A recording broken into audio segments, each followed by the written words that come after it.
Welcome to the Class Business Podcast. I'm Krissy Monaghan, your host, and today we're joined by Chloe Williams from Little Wickets, a finalist for Brand Excellence of the Year, sponsored by Club Hub UK at the Class Business Awards. Little Wickets delivers fun cricket coaching for young children, helping them learn batting, bowling and fielding while building confidence, teamwork and good sportsmanship. I'm really excited about having this conversation, so let's dive in. Chloe, it's amazing to have you here on the podcast today. For everyone that's listening online or watching us on YouTube, please tell everyone who you are, what do you do and where do you do it? I'm Chloe Williams and I'm the founder of Little Wickets, a cricket fund for kids and toddlers. I am based in Nottinghamshire, but we have operations throughout the East Midlands, so Leicestershire, Derbyshire, Lincolnshire, Nottinghamshire, and since 2025 down in Berkshire as well. Lots of shares there. So obviously, it's easier to say that than the names of the towns and the venues, but come and have a look, and you can see exactly where we are. But it's cricket fun for kids as young as 2.5, all the way through to the end of primary school, with lots of different ways of getting involved and joining in. And obviously you are a franchise business, but let's go back to the beginning. So how did it actually start in the first place?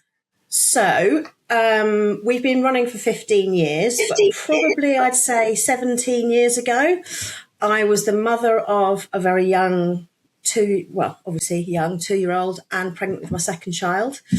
We were doing all the things that mums and families do, that we could fit in: swimming, football for toddlers, some arts and crafts, singing and dancing. I was lucky enough to work as a consultant, self-employed basis at home, from home, which is now a very common thing, but it wasn't then. So I had some freedom, really, to sort my own time out. And I was doing as much as I could with my son, and I was pregnant with my second child, and we desperately wanted him to get involved with a team sport that wasn't football, but added something else to what he was already doing with the other sports he was doing. And we weren't a cricket family, but we did love cricket and were massive fans. So I thought about it. And in the end, my husband said, "You've been talking about this for too long. There's nothing out there." Local cricket clubs weren't interested in kids until they were about 8 at that point. Things have changed massively since then. And so my husband stopped talking about it, go and do it. You know what you want. And I said, "But I'm not a coach." I said, you know what you would want in a coach. You've had the experience of brilliant sports coaches out there. Go and set it up. So I went and trademarked it, and I set it up as an idea and a concept. And there was a little of a pause while I had my second child. And then 2 years later, when she was literally just turned 2, I was ready to go ahead. I'd found a fantastic coach. We'd had some support setting up the concept and the delivery from an ECB cricket educator. And we launched in 2011. So it was really set up as a mum wanting something for her kids. My kids went through it. They loved it. And I was actively involved, going to lots of different sessions. And as time's gone on, we've recruited more and more coaches, and it's grown immensely. I think the last count, we've probably touched somewhere just over 4,500 families since we started. Brilliant. And we're still at the heart of it. It's set up and delivers what parents are looking for their kids. The kids have the fun, but the parents know what it is they're looking for. So I've kept that very much the core of everything we've done. So I haven't forgotten that, and I've kept very much in touch with parents and families that are part of Little Wickets family. And we've grown with lots of fantastic coaches. Well, first of all, I just love the fact that you came up with the concept and obviously trademarked it and did all the IP stuff. And obviously, because obviously that protects everything. And then obviously didn't do anything for a couple of years because obviously you had little ones, and then came back to that idea. And also what I love is that you weren't a coach yourself, but you knew what you were looking for in coaches. I have some thoughts about that because I sort of agree with you. I went through the whole coaching structure in my sport, which was athletics. And I've also built my own sports businesses. And I have to say, sometimes the people that go through qualifications are not the best people to be working with children. And I actually realized myself from work I've done when conversations I have with people when they say, oh, I haven't got this qualification. I'm like, I don't need you to have the qualification. I actually would be better if you didn't, because then you come in with a blank sheet and I can teach you what you need to know. Absolutely. I mean, we do require that our coaches to be qualified for a number of reasons, for safeguarding, for reassurance. But having a qualification is not the step into coaching for Little Wickets. We make sure they all come and experience it. And what I'm looking for is the way they communicate with the kids. Their own personality and the way they come across, how they communicate with parents, and their ability to think on their feet, because it's a tough job. And if you can't, and I actually believe it's very much like teaching, I think it's vocation.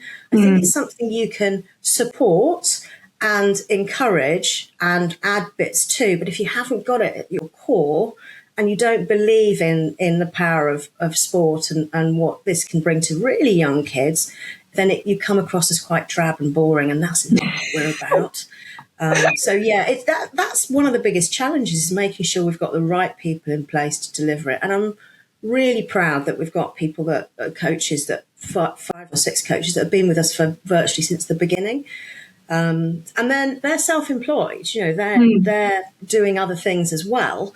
And the fact that they still want to give up their time and enjoy doing it is fantastic. Yeah, it's brilliant. Yeah, and then I think, go on. Sorry, I was just going to say one of the other things which I wasn't even thinking about, and I realised about 2 years ago, the legacy that we'd left. We were having some of our first cohort of Little Wicketers coming back as qualified coaches for us, and now we have assistants that were Little Wicketers. So that makes training them much easier, because they know absolutely what it is that's needed. That's I think is both a challenge and a positive. Is you've got to find the right people to deliver. And you started the business, and then obviously got to a point where you decided that you wanted to scale. Well, I'd always set it up as a franchise model. Right. But to be perfectly honest, I was probably a little bit scared that because I think of Little Wickets almost as my third child, and I was a little bit worried that people would turn around and say, "Oh, you said Shell's a bit ugly, really, isn't it?" Got it all written down and organised. And I'd lingered around the franchise market for years, especially with the help of people like EWIF, encouraging women into franchising. And lots of my customers and my friends and family and network saying, you need to grow, you need to develop. And the way to do it is franchising. I was a bit scared to take that leap. But once my own children were young adults in their own right, and I started to think about it, I had the time to systemize it. And I realized I was able to make sure that the quality wasn't lost and the standards weren't lost, and the ethos and the vision was still there. So it took, it's not a quick thing to get it all written down. And but we stepped into franchising properly in 2024, and our first franchisee started operating in 2025. So it's still young as a franchise, but it's set. The core is there, and it does make it easier because I've got a core of really good coaches up that started for us in the East Midlands who can support and train the coaches in other areas, and prospective franchisees can come and talk to them, and parents, and get a feel for what it's really like to run a business. And are the classes predominantly community, nursery, schools? What's the model? We have the what I would call our regular sessions are our weekly term time sessions. First innings is for preschoolers, all boys and girls, from 2.5 upwards. And then when they start school, they would join what we call our second innings sessions, which is for children in reception, year 1 and year 2. And at that point, they're turning 8 or 9, and they're probably ready to join local cricket clubs, which is the aim. There's nothing gives me more pleasure than somebody saying, I'm not rebooking because I'm going to go and join the local cricket club. Great, job done. Then, to extend the opportunities and the revenue streams for the coaches and for the franchisees, we introduced fairly quickly holiday clubs. And those are open to all primary school age children. It's all softball cricket. So if they've already started what we call hardball cricket, then this isn't for them. But it's great to see our graduates come back, and we see them when they're in year 3s, 4 and 5. So the holiday camps are for all primary school age kids. So we do both, and then alongside the regular sessions, we also go into schools and day nurseries to do curriculum sessions for them, and also after school clubs. So there's opportunities across a day in a week and across the academic year and school holidays for coaches to be delivering the Little Wickets sessions. Brilliant. And I love everything, really. And I love the fact that you've connected it up to the clubs as well, because it just gives it a nice pathway for parents to logically see the growth of, like, where does this actually go? Absolutely. If they love it. And that's where it worked for my family. I mean, cricket generally is incredibly supportive. Local cricket clubs are fantastic communities. It's really supportive. It's one of the few sports that a son, a daughter, mother, dad can all play in the same team once they reach 13, 14. That you might find that kids are better cricketers and they're in a higher team, but the potential for them all to be able to play together, and there's a really strong sense of community and looking out for each other. I know that happens in many sports, but it's something that I found very particular to cricket. And that's also where we find a lot of really good coaches who are qualified and spend a lot of money paying for their qualifications, and they volunteer in their clubs, and they come and work with us, and they get to speak to the Little Wicketers coming through, and we can recommend and suggest local clubs to them that have really good junior setups, and they can then carry that journey on. And let's just touch on girls' cricket, because I'd love to know, like, obviously we've seen in the world of football in the last, like, how many years, dramatically how the landscape has changed for girls' football and the progression pathway right through to performance at the top level. Is that the same in women and girls' cricket, or is it still building? There is massive, massive push to increase participation by girls and women.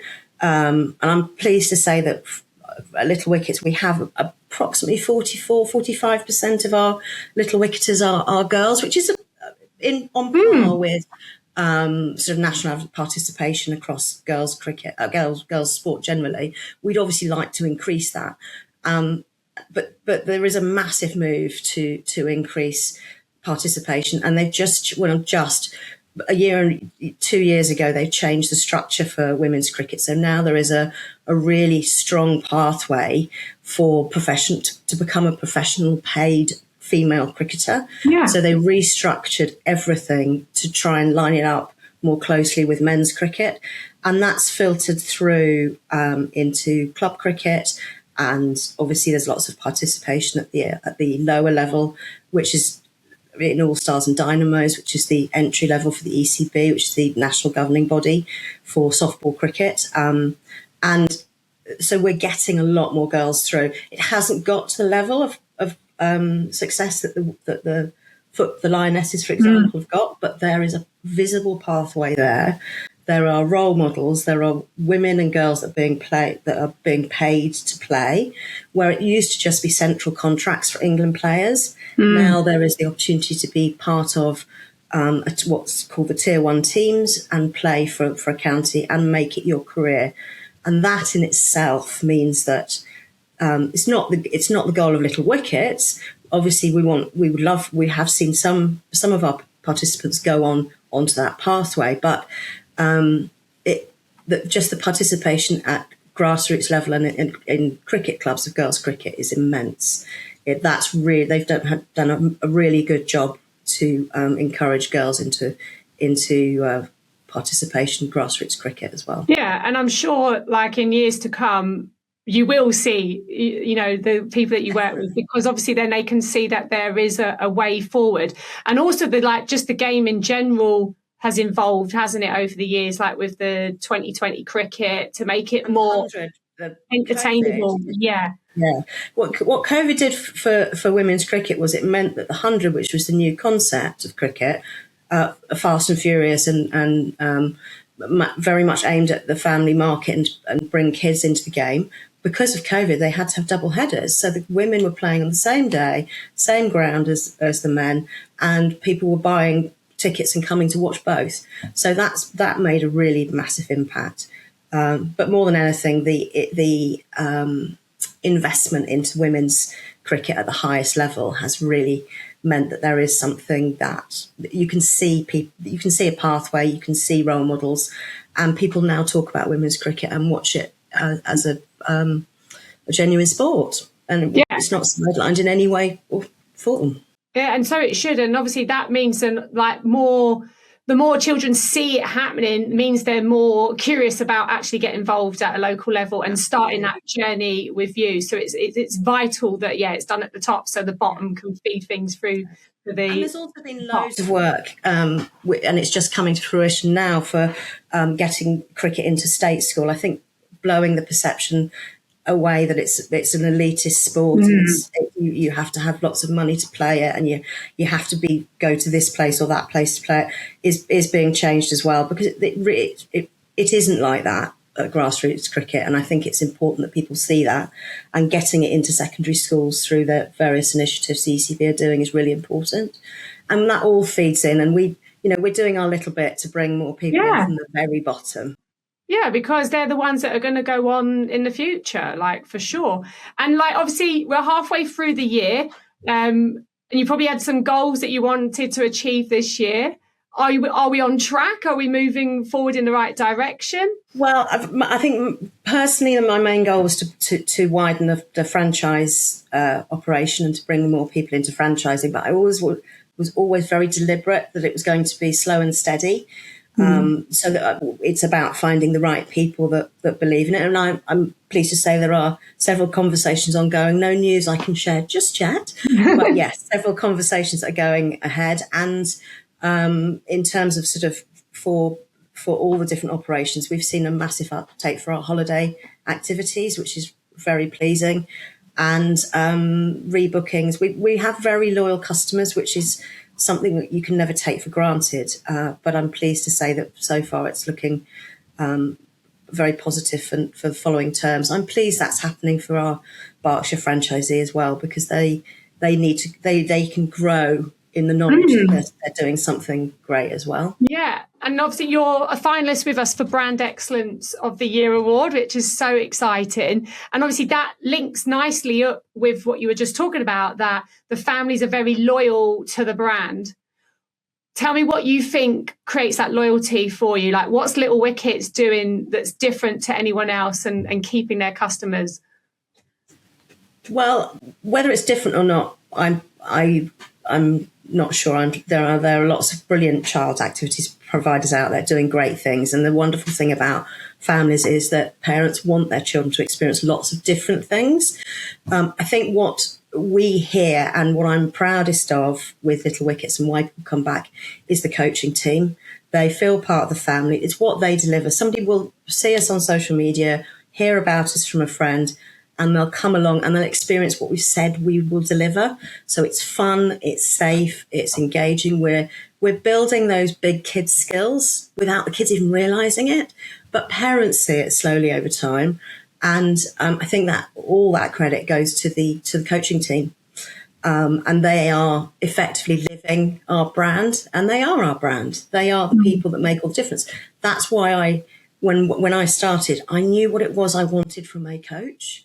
I wanted that charisma. I wanted the fun, the not just, it's not about their ability to deliver a specific session in a very formal way. That's not what it's about. We have the structure in place, and they can use their personality. And the kids and the parents all bond with those coaches. And as they move through, they've had an opportunity to, even if it's the same coach or a different coach, they've met them, they know them, they get a chance to experience the next level at second innings. And what we're doing, I don't know that we're doing it differently, but I do know our coaching team, our coaches are doing a brilliant job. And that's really where our brand lives. It's in the experience. It sounds like they're doing an amazing job and obviously delivering your vision and the impact that you're having at a local level. How do you see that? Like when you're, taking a child from here to here, or is it the whole journey? Like you must have loads of stories from parents. I think that, again, it wasn't something, I should have planned it better. I think I didn't. It's easy with retrospect to look back and to go, oh, well, this is what we were planning. I think the legacy comes through, well, I've talked about it already, seeing new coaching assistants and lead coaches come through that were Little Wicketers. It's just amazing. But also when I followed my kids around, there's a lot of driving around. There is whatever with every kid's activity. But as they were going through their cricket journey, and they still live it and love it, and that's what they want to do, whether it's at an amateur level or higher up. But we see those families come back in the junior leagues, and I see their names appear on score sheets. And I think that's seeing, and these are families that we do have families that had a connection to cricket already, but at least I'd say a third, if not more, of those children, particularly in first innings, it's probably closer to half of the people that book on, they had no connection to cricket at all. They might have followed it in the same way that I did. They might have been a fan, or they might have seen it, but they weren't. They don't have dads or mums that were cricketers or played locally. So for me, the legacy is that we are bringing new families into cricket, and they will become the next set of volunteers in the local clubs, and those kids hopefully will become the next set of coaches to bring on those people, and hopefully they'll, the best ones will come back and do some stuff with the younger ones at Little Wickets as well. I love that, Chloe. It sounds like, it sounds brilliant, and I can totally see how it all works. Because obviously that's it. Yes, it does work. How you say that was the plan originally. It really wasn't. It was, I wanted something for my kids to do, for my kids. And as they grew, I realised there was other things I needed for them to do. We brought in holiday camps because I was like, actually, it would be great that they could carry on in the holidays. Let's not just stop at the end of term. Let's do something else for them. And also the collaborations we had with local cricket clubs has been really rewarding. All local sports clubs rely on volunteers. And when the ECB brought in their new softball provision of All Stars and Dynamos, a lot of the clubs didn't have the volunteers to deliver it. Because we were doing something so closely aligned to what they brought in. A lot of clubs came to us to say, can you deliver it? And we could. And that then meant that we were able to work closely with the cricket clubs to bring new kids in and to keep their passion for cricket alive during the winter, because we are predominantly indoors year round. And everyone thinks of cricket as a summer sport, and it is, but it's too easy for kids and families to drift off to do something else and then not quite come back to cricket. And for cricket clubs, keeping that interest alive over the winter has been quite important. So it's a partnership, it's a collaboration, and we can help some of their younger juniors come through the coaching pathway as well and get some paid experience, which we all know for 16, 17, 18-year-olds in the current climate, it's really difficult for them to get proper work experience and be paid for it. Oh, it's amazing work that you're doing. So if anyone's watching this video and they want their children to be part of Little Wickets, first of all, where do they come to? Like, where do they find about your classes? Littlewickets.com. It's all on there, and all our social hashtags are at Little Wickets. So it's as simple as that. Type in Little Wickets in Google search and you'll find us. Perfect. And if there's someone out there who wants to learn more about the franchise because they're thinking, I would love to be part of what you're building, where should they contact you?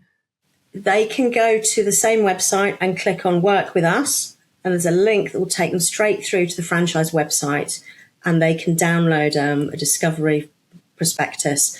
But the first thing I would say is send me an email. I'm happy to chat, whether it's a family wanting to sign their kids up, or a coach looking for work, or a prospective franchisee in the UK.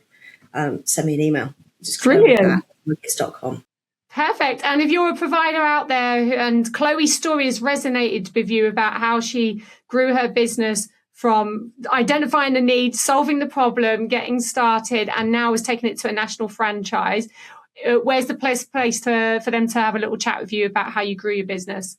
Again, just send me an email, chloe@littlewickets.com. Very happy to have a chat with anybody. There are lots of different opportunities for lots of different providers.